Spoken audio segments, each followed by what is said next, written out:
a 2008 Chevrolet HHR with a 2.2 Ecotec engine, and in my previous video I went ahead and changed the spark plug, show you guys how to do that. So now basically we're putting the air filter assembly housing back on. This is kind of what it looks like. It's got 4 screws on one side, it's got 3 on the other, and all you really have to do, if you guys, it just basically goes on here, and it has the 2 little hooks in the back. Can you get around there? Can you see anything with that, with the hooks in the back there?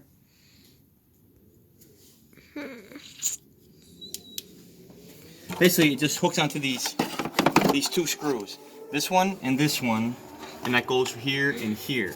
See, that's the rubber grommets. The rubber grommet on this one happens to be over there, and this rubber grommet happens to be on here. So either way, it's the same difference. And this one rests over here, and this one right here. So look, put the camera down here. See, this one here goes around this right here, and then obviously you have the one for the opening here.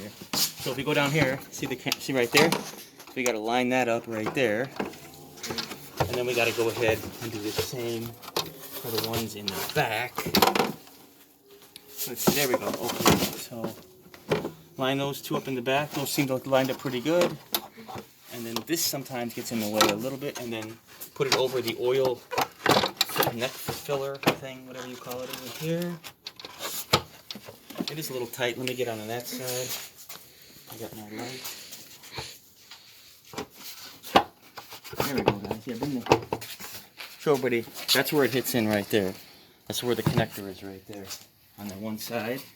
And then come over here, you see the connector on this side, and it's basically in the same place. Here, bring the camera over here. I'll show it to them.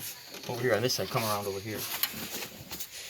And basically, that's where this connects in over here. You see this little piece of metal right here that kind of holds onto the exhaust manifold, and that clips in there. And as you can see, and then I think I have the one in front done okay, but somehow I don't have it quite on right. It doesn't, it still seems a little off. I got my light. I can see something over here. I think it's in there, right? Yeah, I think we're in right. Does it look straight? Yeah, it looks pretty straight.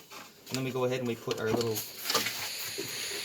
right there. So you put that back in there, and then just take your screwdriver, tighten it up over here. And you got this here. You put your, cover this up here, and you're all set. And then when you want to take it out, you do the same thing. Take this, pull it out, place your air filter, pop it back in. Alright, thanks for watching.